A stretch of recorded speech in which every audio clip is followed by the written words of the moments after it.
Salam saudara-saudara yang diberkati oleh Tuhan Yesus Kristus. Berjumpa kembali bersama dengan saya di channel ini. Bagaimana kabar kita semua? Saya berdoa kabar kita selalu baik-baik saja dan diberkati oleh Tuhan Yesus Kristus. Amin. Saudara-saudara, walau banyak terjadi pelarangan dan ketidakadilan terhadap orang-orang Kristen yang ada di Indonesia ini, saudara, kuasa Tuhan tetap terjadi dan iman orang-orang Kristen semakin kuat dan teguh karena Yesus bukanlah Tuhan yang tertidur. Dia adalah Tuhan yang melakukan pekerjaan-pekerjaan yang besar. Berikut video cuplikan akan kita dengarkan kesaksian seorang artis Randy Kejarnet yang diubahkan oleh Tuhan ketika hidupnya mengalami broken home. Beliau menjadi hamba Tuhan setelah mengalami kuasa Yesus Kristus. Seperti apa cuplikan, kita simak video berikut ini. Randy, istri saya Lady, mendapat kesempatan untuk bisa melayani dalam kesaksian di LP Cipinang, ya. Jadi teman-teman semua di sini, puji Tuhan. Amin, puji Tuhan. Ya, karena katanya harus ladies first, jadi saya tadi udah bilang sama suami saya, biar saya yang duluan ngomong. Karena di sini banyaknya cowok, jadi saya mau kenalin lebih ini lagi. Saya Lady Naiwan, saya istrinya Randy Kianat. Suami saya ini seorang aktor di Indonesia. Kalau teman-teman tahu, beliau sering sekali main FTV, terus ada beberapa film, puji Tuhan, dan ada series juga. Singkat cerita, masuk dalam kesaksian kami dalam berumah tangga di dunia entertain tentunya nggak mudah. Itu saya sama Randy di bulan depan itu 10 tahun pernikahan, yang tadinya saya hampir menyerah di tahun ke-8. Nah, intinya adalah sebenarnya bukan hanya di dunia entertain atau di sebenarnya di dalam kehidupan aspek mana aja, mau profesinya apapun, yang namanya badai kehidupan itu pasti ada gitu. Apalagi dalam rumah tangga, karena rumah tangga itu kan inisiatifnya Tuhan ya, jadi Tuhan pasti punya rencana gitu dalam setiap kita. Nah, pastinya yang membuat kita bisa ada di sini adalah karena Tuhan memproses rumah tangga kami. Saya terus berdoa, saya berharap, saya berdoa saat itu ada pemulihan sama suami saya. Saya pikir tuh nggak akan mungkin terjadi gitu. Karena apa? Karena orang banyak bilang lingkungan menentukan dan lain-lain ya, pergaulan menentukan gitu. Tapi saya terus berdoa sama Tuhan. Jadi yang saya mau kasih kesaksian kalau dari sisi saya, yang saya lakukan hanya cuma satu. Saya merasa saat itu hidup saya sudah hancur. Saya tahu saya punya tanggung jawab 3 orang anak sama Tuhan, tapi saya betul-betul saya merasa di titik itu hidup saya sudah hancur, rumah tangga saya sudah hancur, dan saya sudah nggak sanggup lagi. Sampai akhirnya Tuhan kasih saya keberanian, saya membuka itu ke media Indonesia. Hampir seluruh Indonesia tahu masalah rumah tangga kami, dan itu juga tidak mudah ternyata buat saya, karena saya juga manusia biasa gitu ya. Mungkin kalau suami saya sering gitu ketemu sama wartawan, jadi saya pikir dengan cara saya itu semakin mudah, tapi justru malah saya semakin berada dalam masalah, semakin bimbang. Akhirnya saya terus berdoa sama Tuhan.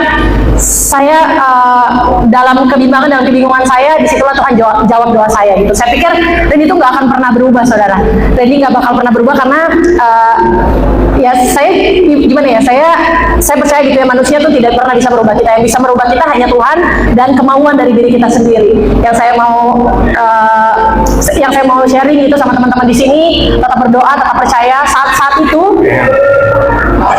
itu setiap manusia pasti punya limitnya masing-masing kan. Saya pikir doa saya tuh Tuhan gak denger, karena saya cuma berdoa di dalam sebuah kamar kecil gelap gitu, karena saya matiin lampunya enak gitu. Jadi saya pikir, Tuhan ini denger gak sih doa saya gitu. Setahun 2 tahun saya berdoa, maksudnya saya dari awal rumah tangga itu pasti ada masalah kan gitu ya. Jadi paling berat itu ya setahun 2 tahun terakhir sebelum 9 tahun itu sangat berat buat saya gitu. Akhirnya saya berdoa, saya pikir doa saya tuh doa saya kecil kali ya gitu, tapi ternyata Tuhan jawab doa saya, dan Tuhan pulihkan suami saya, dan biarin Randy yang lanjutin mungkin bagaimana Tuhan memulihkan Randy.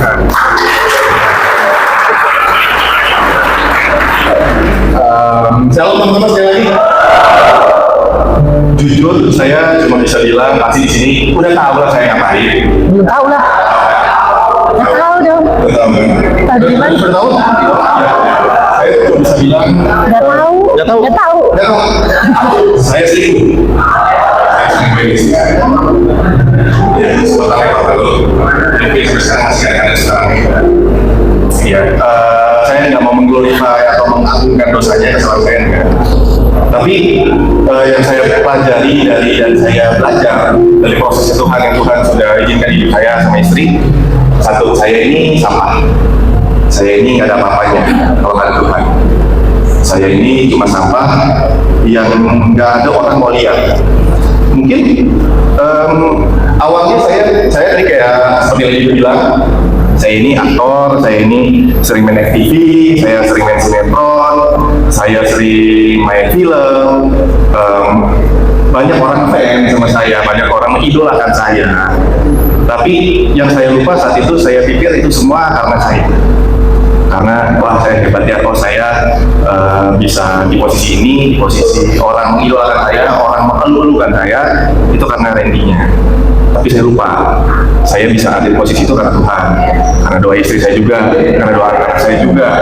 Dan saat saya diproses itu, saat saya diizinkan lah, saya dibilang itu dimanusiakan lagi, diingetin sama Tuhan, saya ini manusia, saya ini gak ada apa-apanya, saya ini cuma sampah yang dipungut sama Tuhan. Tuhan itu pemulung buat saya, karena Tuhan mengutin sampah-sampah orang-orang kayak saya. Makanya saya tadi ya teman-teman, kenapa saya panggil teman-teman? Karena saya berasanya teman. Karena saya ngerti rasanya gimana sih. Saya dulu rasa sombong sama kesalahan saya ngerasa kesalahan saya ini enggak lah, nggak apa-apa, saya lakuin lagi nggak apa-apa. Tuhan pasti ngerti, Tuhan nggak bakal proses saya. Dan kalau misalnya saya kena batunya, saya kena prosesnya, Tuhan benci sama saya. Tapi enggak, yang saya pelajari, yang saya dapat saat itu, yang dulu saya banggain, kulit saya keluarin nih, orang Randy suami yang baik, aktor, ganteng. Wah, siapa sih yang gak pengen jadi istrinya Randy? Siapa sih yang gak pengen jadi Randy? Siapa sih yang gak pengen dekat sama dia? Sampai akhirnya Tuhan izinin. Oh ini ya bobroknya Randy. Oh ini ya boroknya Randy.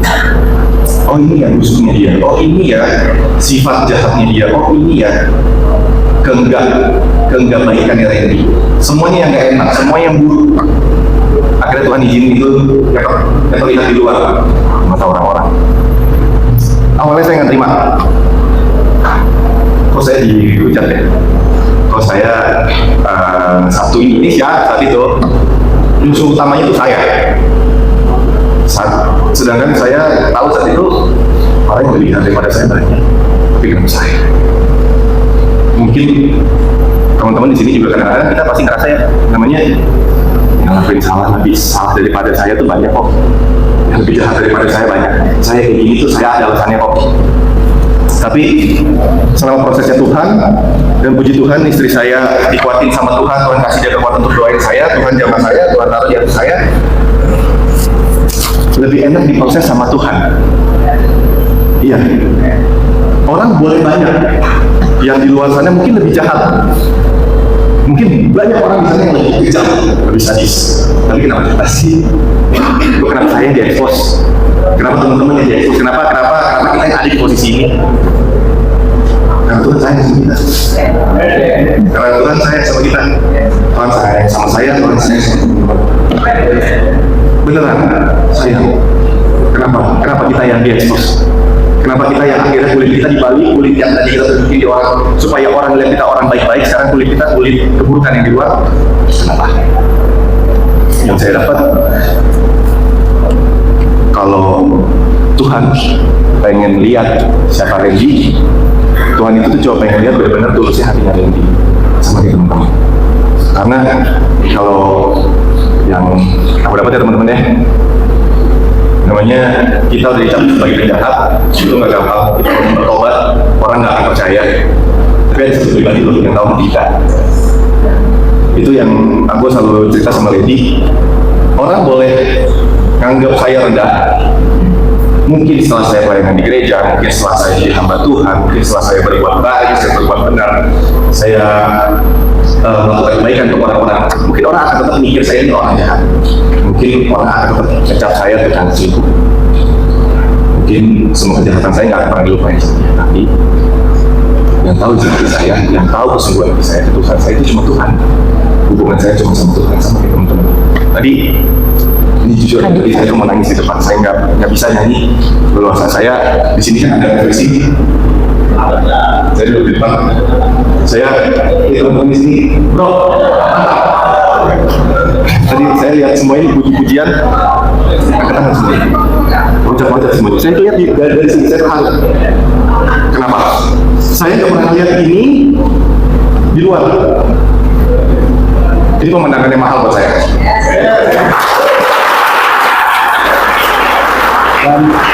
Dan kenapa saya bilangnya teman-teman? Karena saya merasa ketemu. Iya, merasa orang-orang ketemu teman-teman tuh yang sama-sama tuh kita tahu kita bukan orang baik. Kita punya masa lalu yang kelam.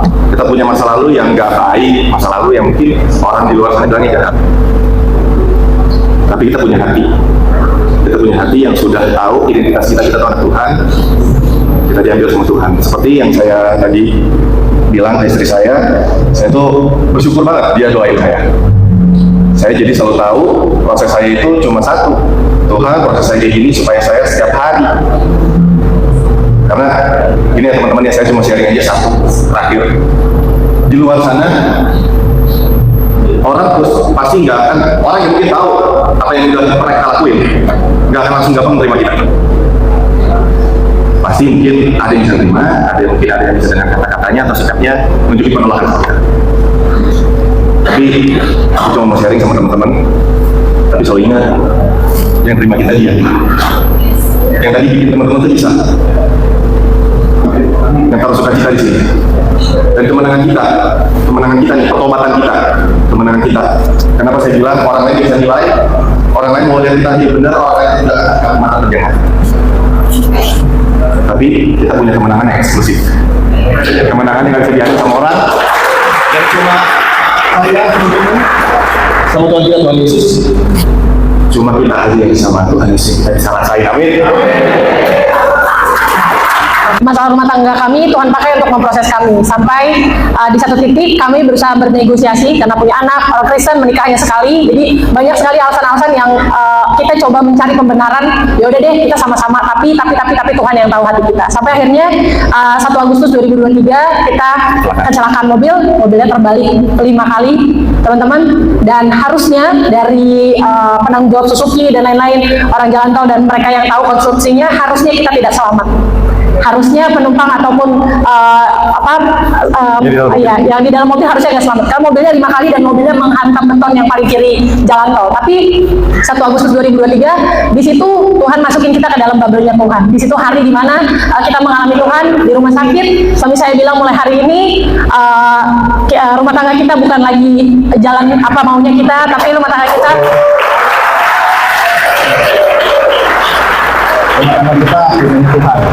Dan yang saya mau bilang esensinya adalah hidup kita ini punyanya Tuhan, bukan punya kita. Jadi apapun yang Tuhan mau buat, apapun yang Tuhan izinin, Tuhan proses kita bukan karena Tuhan jahat, tapi karena Tuhan punya rencana dalam hidup kita. Dan kalau mungkin teman-teman, saya sama Randy pun namanya kita masih manusia ya, kita juga masih struggle, masih terus juga, bukan berarti saya sudah menyerahkan hidup saya sama Tuhan, kita sudah menyerahkan rumah tangga kita sama Tuhan lalu nggak ada masalah, bukan. Tapi namanya kita masih napak di bumi, masalah itu ada. Tapi ketika kita tahu kita berpegangnya sama Tuhan, jadi mungkin teman-teman pasti punya tantangan dalam hidup, tapi yang saya mau sama Randy mau ingetin sama teman-teman buat terus berpegang sama Tuhan, terus serahin sama Tuhan, karena dia yang seharusnya, saya sama Randy itu seharusnya 1 Agustus itu mati, tapi suami saya selalu bilang sama saya, hari itu Lady dan Randy yang lama sudah mati dan Lady Randy yang bersama Tuhan sudah lahir hari itu. Orang baik buat teman-teman, jangan pernah nyerah ya. Jangan pernah nyerah, beneran deh. Kalau bisa nanti teman-teman bisa keluar, kalau ketemu saya panggil. Amin. Panggil.